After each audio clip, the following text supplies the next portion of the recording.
The Garden of Gethsemane. Have you heard of it? It's got a ring to it, hasn't it?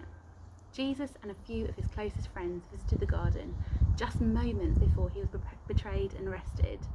The calm before the huge storm of Good Friday really unfolded. At Gethsemane, among the trees and the flowers, Jesus knew what was about to happen. The betrayal, the beatings, the lies, the torture, and the death. So, what does he do? He goes to pray to his Father, and this is where we really see the raw human emotions Jesus is feeling. He says, "My soul is crushed with grief to the point of death." Jesus retreated and fell face down to pray. He knew what had to happen next. After all, he's God himself.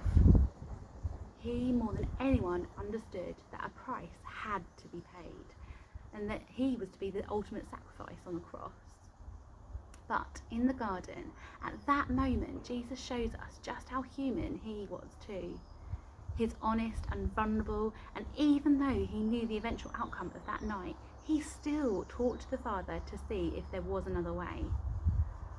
It makes me think of all those times I'm feeling broken and angry about a situation. I cry a lot, I might shout a lot, but I don't always think to turn to prayer. And when I'm at my most vulnerable, to ask God to change the situation, well, that feels like a hugely gutsy thing to do. But Jesus did it. He shows us that when he was feeling overwhelmed beyond compare, he chose to pray.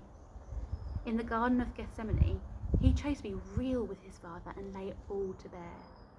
I think sometimes for me, and probably a lot of us, life gets in the way of us spending one-to-one time with God.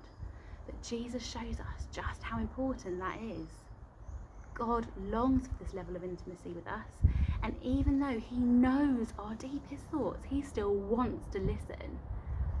When was the last time you were vulnerable with God? Maybe today is the perfect moment to take a lead from Jesus and get on our hands and knees and be brutally honest with God our Father about how we're feeling, no matter what we fear might be ahead.